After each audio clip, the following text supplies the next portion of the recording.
देश राज्यर जो परिस्थिति ताकू आखि आगे रखी कांग्रेस दल देशर जनसाधारण गरीब लोक चाषी मूलिया खटिखिया मजूरिया एवं बेरोजगारी जो पदक्षेप नहीं कांग्रेस दल तरफ पदक्षेप नि लोकलोचन को पहुंचाई आपण मानकर माध्यम आम नवेदन कहवा कथा आपण मान देखंतु जे आम राज्य कथा आम राज्य रे कृषि प्रभावित एवं कृषि चाषबास करी बहुत संख्यार लोक बंचुचन बाकी दादन खटिबा बाहर को जाऊँ आम राज्य किसी सुविधा नहीं रोजगार पाई एवं चाषीर जो चाषबास कर जो चल प्रचल होती परिस्थिति की आखि आगे रखी आम आज ये प्रेसमिट डाकी आपण मान देखंतु जे अन्य राज्य अपेक्षा आम राज्य को तुलन आगर अच्छी कि पछर अच्छी आपण माने एनालिस करें आम राज्य गोटे गरीब राज्य आम राज्य को सरकार अधिकांश सब जिनस फ्री करने कथा वर्तमान वर्तमान जो चाषीर दुख एवं चाषीर जो परिस्थिति जे अन्य राज्य गुड़िक चाषी मानक बिजुली फ्री दि जाउछि चाषी मानक प्राधान्य दि जाउछि किंतु आम राज्य रे ता सुविधा मिलूनी आम राज्य रे कृषि प्रभावित राज्य हेले मध्य आम सेतिकी चाषबास करने सक्षम हो पारुनी जो परिस्थिति आज जदि किए 100 क्विंटल धान उत्पादन कला बोले ताकू दि जाउछि 30 क्विंटल धान रो एमएफसी रो पैसा एवं मंडी सेतिकी नहीं की जाउछि बाकी 70 क्विंटल धान सी बाहर राज्य को 1516 टंकार आंध्रा छत्तीसगढ़ बिक्री करते नंबर 1 नंबर 2 इलेक्ट्रिक छाड़ कले चाषी मान उपकृत होते किंतु ताकू इलेक्ट्रिक छाड़ करा जाउनी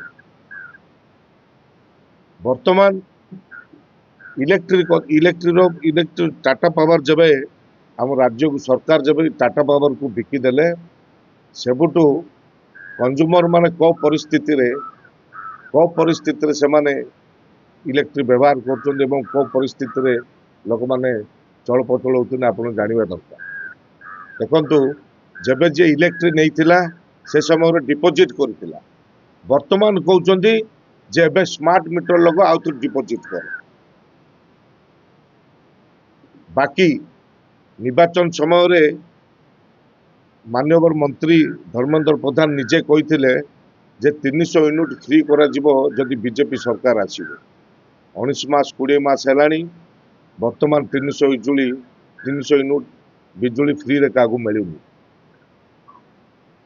अन्य राज्य गुड़िक देखिए जे कोड़ी 200 यूनिट को 300 यूनिट सब राज्य रे फ्री कर सरकार मान आम राज्य उत्पादन होची आम राज्यर बिजुली की बिका जाउची साग माछ दर रे एवं इंडस्ट्रियल मानक कम दर रे ताकू विद्युत दि जाउची किंतु जनसाधारण गरीब लोक एटी अंतसंत अवस्था रे इलेक्ट्रिक पाउछन एवं अधिका मात्रा रे इलेक्ट्रिक बिल भरुछन जबे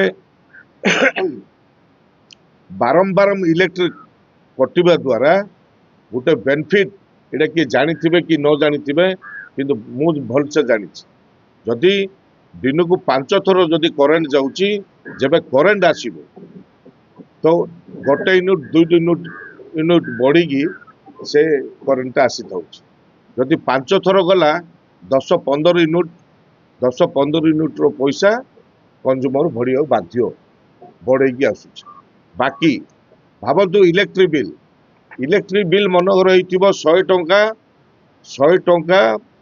105 टंका 65 पैसा आईथिबो से 65 पैसा मध्य से छाड़ू नांती जे 65 पैसा बदला रे से 106 टंका दउची आ 35 पैसा ताके फेरस्त दउ नांती पैसार मूल्य बोली किछि नाही ସେମିତି ଯଦି 35 ପଇସା କୋଉଠି 15 ପଇସା କୋଉଠି 25 ପଇସା କୋଉଠି 50 ପଇସା ଏ ମାଧ୍ୟମରେ ମଧ୍ୟ କୋଟି କୋଟି ଟଙ୍କା ଟାଟା ପାୱାର ନେଉଛନ୍ତି।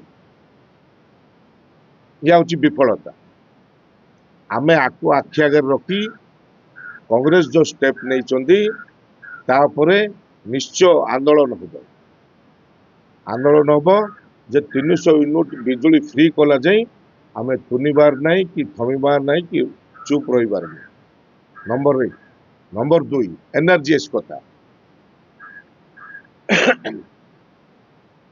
ଯେ ଭାରତକୁ ସ୍ୱାଧୀନ ଦେଇଥିଲେ ଏବଂ ଭାରତ ପାଇଁ ଗୁଳି ଖାଇ ତାଙ୍କର ପ୍ରାଣ ଯାଇଥିଲା ମହାତ୍ମା ଗାନ୍ଧୀ, ଜାତିର ପିତା। ଆମେ ଜାତିର ପିତା ବୋଲି ମହାତ୍ମା ଗାନ୍ଧୀକୁ ମାନ୍ୟତା ଦଉ ଏବଂ ଜାତିର ପିତା ବୋଲି ଆମେ ରେସ୍ପେକ୍ଟ ଦଉ। ଯେବେ ୟୁପିଏ ସରକାର ଥିଲା, କଂଗ୍ରେସ ସରକାର ଥିଲା, ସେଇ ସମୟରେ ଏନର୍ଜିଏସ୍ କାମ, ଏନର୍ଜିଏସ୍ ନରେଗା ଯୋଜନା ବାହାର କରିଥିଲେ, ଯୋଉଠି ଗ୍ରାମାଞ୍ଚଳ ରହିବା ଲୋକମାନେ ରୋଜଗାର ପାଇପାରିବେ ଏବଂ ଗ୍ରାମାଞ୍ଚଳ ଡେଭଲପମେଣ୍ଟ ହେଇପାରିବ। ସେଟା ମହାତ୍ମା ଗାନ୍ଧୀଙ୍କ ନାଁରେ କରାଯାଇଥିଲା, ଆମର ଜାତିକ ପିତାଙ୍କ ନାଁରେ କରାଯାଇଥିଲା। ବର୍ତ୍ତମାନ ପରିସ୍ଥିତିରେ ଯିଏ ମହାତ୍ମା ଗାନ୍ଧୀକି ହତ୍ୟା କରିଥିଲେ ନାଥୁରାମ ଗଡ଼ସେ, ତାଙ୍କର ମନ୍ଦିର ଟେକା ଯାଉଛି ଏବଂ ତାଙ୍କର ମହାତ୍ମା ଗାନ୍ଧୀଙ୍କର ନାଁ ଚେଞ୍ଜ କରିକି ଏନର୍ଜିଏସ୍ର ନାଁ ଚେଞ୍ଜ କରିକି ବିବିଜି ରାମଜୀ ନାଁ ଚେଞ୍ଜ କରିଛନ୍ତି। ନାଁ ଚେଞ୍ଜ କରିବା କିଛି ଆବଶ୍ୟକତା ନଥିଲା କି ନାଁ ଚେଞ୍ଜ କଲେ ଲୋକମାନଙ୍କୁ 3 ଗୁଣା ଲାଭ ହଉଛି କି ଏନର୍ଜିଏସ୍ରେ? କିଛି ତ ନାହିଁ। जो ए परिस्थिति की आमे देश तमाम विरोध करा जाउची। जो दिन जाई बीजेपी सरकार ना परिवर्तन करिकी जो बिल आनिचंती ताकू जदि प्रत्याहार न करंती आम आंदोलन गाँ गाँ रे करिबू एवं गाँ गाँ रे इलेक्ट्रिक पाई लड़ाई करिबू। कांग्रेस दल तरफ यह जारी रही। यह हूँ कथा। वर्तमान परिस्थिति रे जो धान मंडी कथा कुआ जाउची, गत वर्षर धान एबे जाई चुरा जाइनी, चाउल मध्य ହେଇନି, चाउल मध्य ହେଇନି।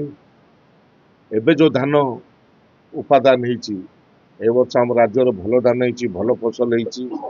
जो सरकार कहते एमएफसी 31 टंका देवी बोली, 31 देवी बोली जो कहते, वर्तमान जी जी धान उत्पादन करुच्ची तार चारणा भाग एमएफसी पैसा मिलूँ मंडी नौ, बाकी धान नौना। चाषी माने अभाव असुविधा लगू आंध्रा छत्तीसगढ़ को 15-16 टंका लगा धान बिक्री कर। बड़ दुर्भाग्यजनक कथा। देशर राज्यर परिस्थिति आखि आगे रखी कांग्रेस जो लड़ाई जारी रही निश्चय कर। बाकी इलेक्शन समय जो बासपट मारुले, इलेक्शन समय जो बासपट मारुले जे आमे सरकार को आसिले 3500 टंका लगा भत्ता दबू, एमएफसी 3100 टंका दबू, ताकू लोकलोचन हटाइबा पाई कहिथिले किंतु कले, किंतु ताको माध्यम रे कले वार्ता कौन जाउची लोकंग पाखकू, लोकंगर माइंड को डाइवर्ट करछंती। बहुत चालाक चतुर भाव कार्य करते। जबे 3500 टंका भत्ता देवी बोली कहिथिले प्रत्येक हिताधिकारी को देदेवा कथा 35 टंका। जे गोटे जितिला परे सरकार को आसिला परे जो कथा कहते ताकू किमिदी आमे मैनेज करिवु जे 80 वर्ष रु अधिका जागु बयस होइतिबो सेमानको पई लागू करू बोली लागू करछ। आजिर दुनिया रे आपण मान देखुथिबे 80 वर्षर वयस्क लोक केते परसेंट अछंती। जो हिताधिकारी माने रोथले जो माने भत्ता पाउथले सेमानकू टोटली सब लोक कहीं दौना। नंबर 1।